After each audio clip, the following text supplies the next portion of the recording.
नमस्कार साथियों, आप सभी का स्वागत है एजुकेशन लाइन में। दोस्तों 8वीं बोर्ड परीक्षा 2025 के लिए गणित का जो पेपर आपका होने वाला है, तो उसमें आने वाले सभी प्रश्नों का सॉल्यूशन इस वीडियो में लेके आए हैं। तो आपको सभी प्रश्नों को अच्छे से देख लेना है। इस बार आपकी परीक्षा में हूबहू प्रश्न है वो आपको देखने को मिलेंगे। तो जो भी पैटर्न है आपका, जितने भी प्रश्न बनेंगे आपके ऑब्जेक्टिव टाइप में, वो सारे इंक्लूड यहाँ पे किए गए हैं। तो इनको अच्छे से देख लेना है। इसकी पीडीएफ फाइल है जो साथियों, अगर आपको लेना है तो पीडीएफ फाइल आपको हमारे ऐप पे मिल जाएगी। ऐप का लिंक डिस्क्रिप्शन बॉक्स में दिया गया है। इसके अलावा साथियों, आपके पास कोई पेपर है और आप उसका सॉल्यूशन चाहते हैं तो वो आप हमें पीडीएफ फाइल है वो व्हाट्सअप पे भेज सकते हैं। व्हाट्सअप का नंबर भी डिस्क्रिप्शन बॉक्स में दिया गया है। तो चलिए अपन यहाँ पे स्टार्ट करते हैं और सभी प्रश्नों को एक एक करके हल कर लेते हैं।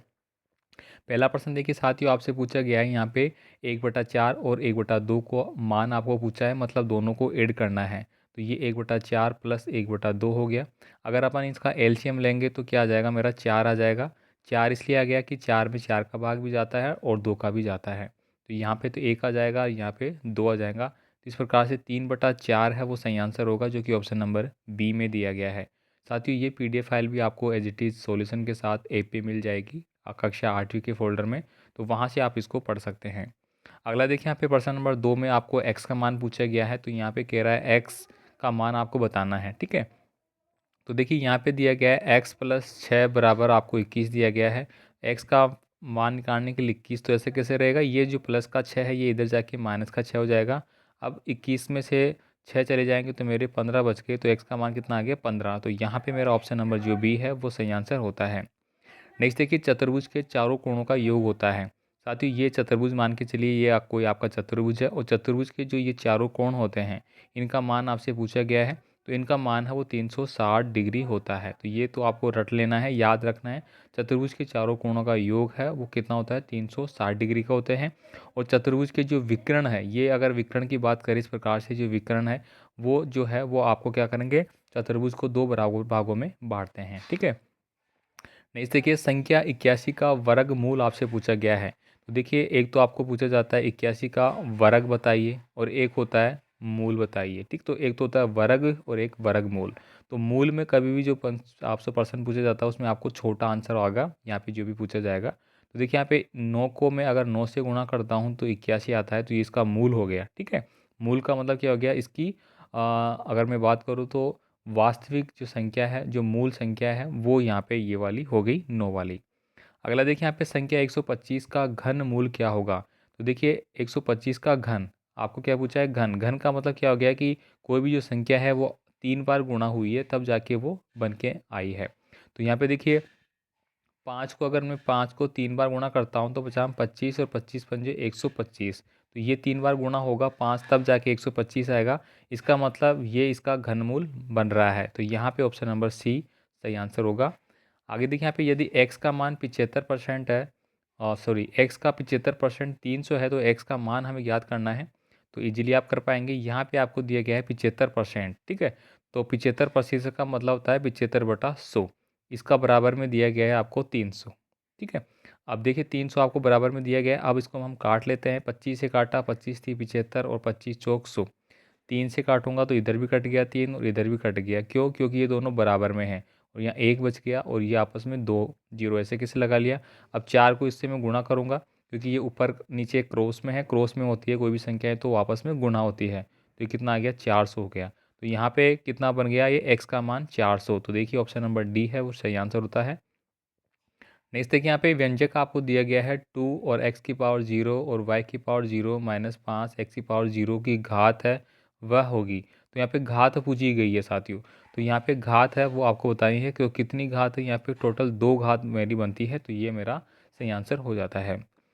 देखिए यहाँ पे अब देखिए कैसे बनेगी, क्यों देखिए x की पावर 0 है तो इसका मतलब 1 होता है भाई, ठीक है। क्या होता है, 1 होता है। और एक्स की पावर इधर भी 0 है तो भी 1 होगा। लेकिन यहाँ पे देखिए वाई की पावर है वो अधिकतम 2 लगी हुई है तो इसकी जो घात है वो हमारी 2 कहलाएगी, क्योंकि एक तो कहीं दे भी नहीं रखा ऑप्शन में। आगे देखिए, अगला जो क्वेश्चन है 8 की पावर 0 का मान क्या होगा। तो अभी अभी बात करिए, अगर कोई भी संख्या है, मान लीजिए कि इधर आप 100 लिख दीजिए और इसकी पावर 0 लगा दीजिए तो इसका मान भी कितना होगा, 1 होगा भाई। एक चीज़ ध्यान रखना, ठीक है। कितनी भी संख्याएं, आप 10 लिख लिया, 10 की पावर में 0 है, इसका मतलब वो 1 ही है, ठीक है। तो यहाँ पे आंसर क्या हो जाएगा, डी हो जाएगा। 9 नंबर का प्रश्न देखिए, किसी संख्या के 1/3 में 2 जोड़ने पर 5 प्राप्त होता है, तो वो संख्या क्या होगी? तो यहाँ पे देखिए किसी संख्या, अब वो हमें पता नहीं कौन सी संख्या है, तो ये मान के चलिए 1/3 में 2 जोड़ दिया जाता है तो कितने प्राप्त होता है? 5, ये बटे में 1 है, ठीक है। तो ये x है, ठीक है, ये x मान के चलेंगे अपन, ये भी x है।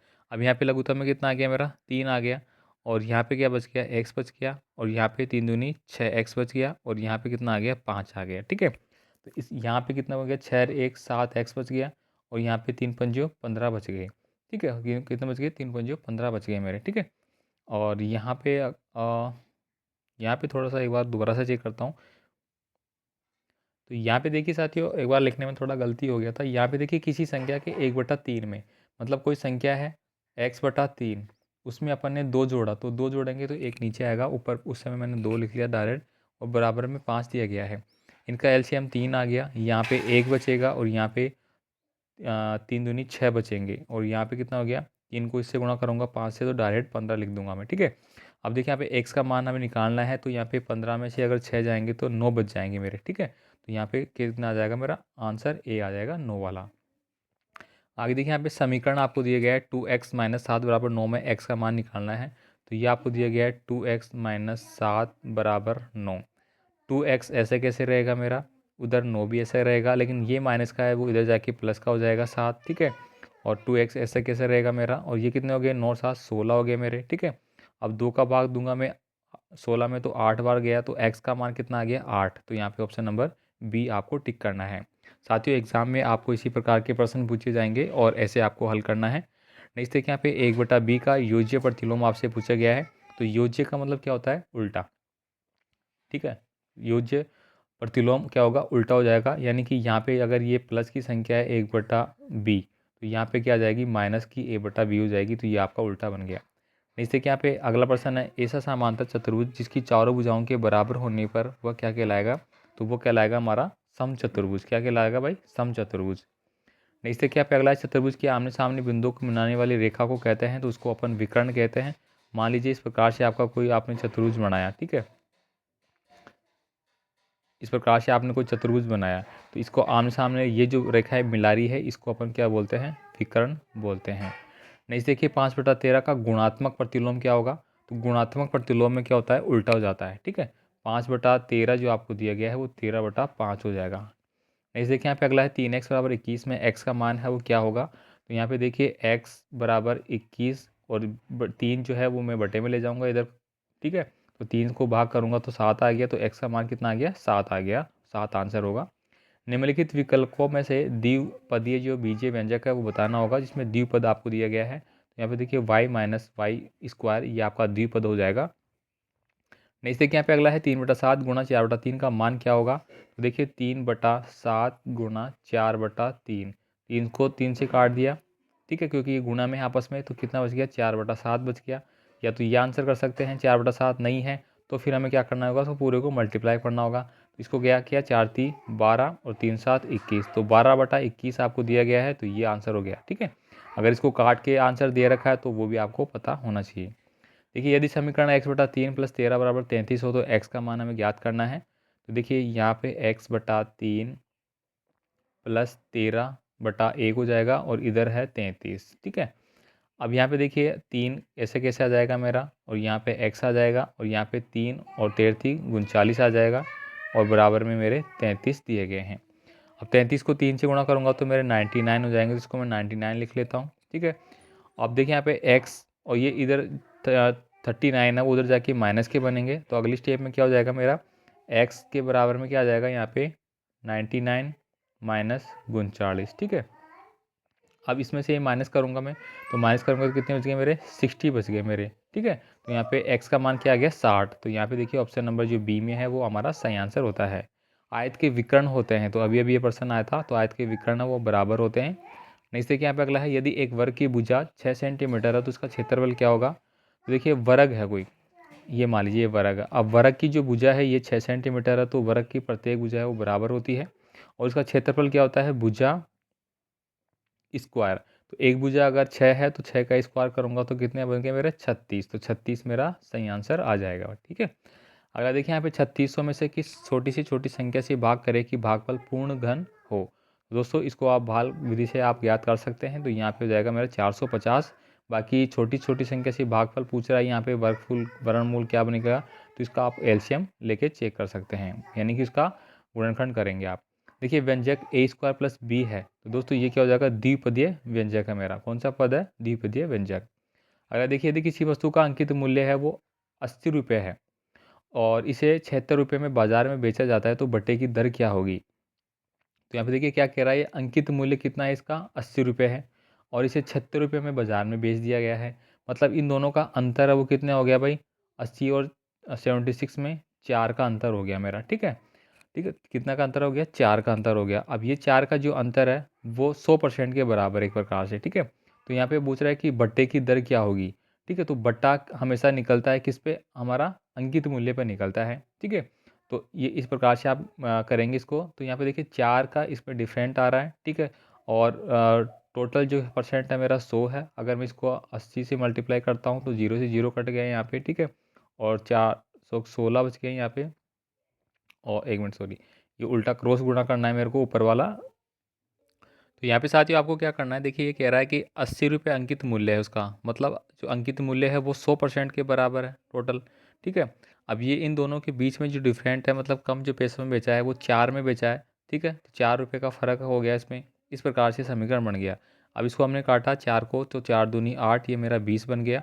और 20 को अगर मैं 100 से भाग करता हूँ तो 20 पंजे 100 आता है, तो वो 5% के बराबर हो गया। तो ये यहाँ पे परसेंटेज था। ठीक है, लास्ट में भी परसेंटेज आ गया मेरा। ठीक है, तो यहाँ पे कितना जाएगा, ऑप्शन नंबर ए हो जाएगा मेरा। नेक्स्ट है कि यहाँ पे अगला जो प्रश्न है, यहाँ पे देखिए जो दिया गया आपको -25/27 की घातांक 51 में घातांक है। तो सीधे सीधे घातांक पूछा गया, तो घातांक यहाँ पे 51 लगा है, तो यह सही आंसर होगा।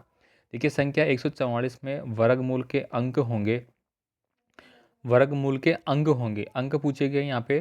तो देखिए 144 का वर्गमूल जो है वो कितना होता है, 12, यानी कि 12 को 12 से गुणा करता हूँ तो 144 आता है। तो इसके अंक होंगे, तो अंक देखिए 1 और 2, तो टोटल कितने होंगे, 2 अंक हो गए। तो यहाँ पे ये आंसर हो गया। अगर यहाँ पे पूछता है कि इकाई अंक क्या है, क्या इकाई अंक, तो इकाई अंक भी मेरा 2 आ रहा है, तो भी 2 ही मेरा सही आंसर होता। अगला देखिए यहाँ पे 1/8 की पावर -1 का हल क्या होगा। तो देखिए यहाँ पे 1 बटा दिया गया आपको 1/8 की पावर -1, तो इसका मतलब क्या हो गया, ये भी बटे में आ रहा है इस प्रकार से। ठीक है, तो ये ऊपर चला जाएगा 8 और नीचे बन जाएगा 1। ठीक है, तो ये 8 मेरा आंसर आ जाएगा सीधा सीधा। देखिए a गुणा b बराबर b गुणा a में कौन सा नियम लगा है, दोस्तों इसमें क्रम विनिमय का नियम लगा है, तो ये आंसर हो जाएगा। देखिए 50 विद्यार्थियों में से 50% विद्यार्थी विज्ञान में अच्छे हैं, कितने विद्यार्थी विज्ञान में अच्छे नहीं हैं। देखिए यहाँ पे कह रहा है 50 विद्यार्थी टोटल है, उसमें भी 50% के साथ में नीचे 100 लगाएंगे अपन, विज्ञान में अच्छे हैं। 1 0 से 1 0 कटा, 1 0 से 1 0 कटा, 50 25। तो कह रहा है कितने विद्यार्थी अच्छे हैं, तो 25 विद्यार्थी अच्छे हैं। ठीक है, 50% बच गया। वैसे भी आप डायरेक्ट कर सकते हैं कि 50 में से 50 का अगर 50% निकलेगा तो 25 आएगा। ठीक है, देखिए पक्षांतर करने पर जो गुणा का चिन्ह है वो किस में बदलता है, तो दोस्तों ये भाग में बदलता है। किस में, भाग में, तो ऑप्शन नंबर बी होगा। यहाँ पे देखिए √3 और ये दिया गया है 216 का मान क्या होगा। इसका मतलब क्या हो गया कि ये घनमूल पूछ रहा है भाई, क्या पूछ रहा है, घनमूल। √3 आया है यहाँ पे, 3 रूट में आई संख्या, इसका मतलब ये घनमूल पूछ रहा है। ऐसी संख्या बतानी है जिसको 3 बार गुणा करेंगे तब 216 आएंगे। तो दोस्तों वह संख्या 6 है। 6 गुणा 6 गुणा 6, 6 6 का तो कितना हो गया 36, और फिर 6 से गुणा करूँगा तो 216 आ जाएंगे मेरे। तो ऑप्शन नंबर ए है वो सही आंसर होगा। देखिए वर्ग की सभी भुजाएं होती है, तो वर्ग की सभी भुजाएं समान होती है। अगला देखिए यहाँ पे पूछा गया आपको 7 की पावर 4 गुणा 7 की पावर 5 का घातांक रूप क्या है।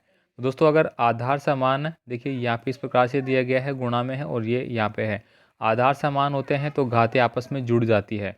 तो 7 की पावर कितना हो गया, 9 बन गए। तो ये किस में है, ऑप्शन नंबर सी में दिया गया, तो ये मेरा सही आंसर हो जाता है। ठीक है, तो साथियों ये यहाँ पे 32 प्रश्न है इस वीडियो में हमने सॉल्यूशन के साथ देखे हैं, और हूबहू आपको इसी प्रकार के मिलेंगे, तो आपको उनकी प्रैक्टिस अच्छे से होगी। तो मिलते हैं अगले पेपर में के प्रश्नों के साथ अगले वीडियो में। धन्यवाद।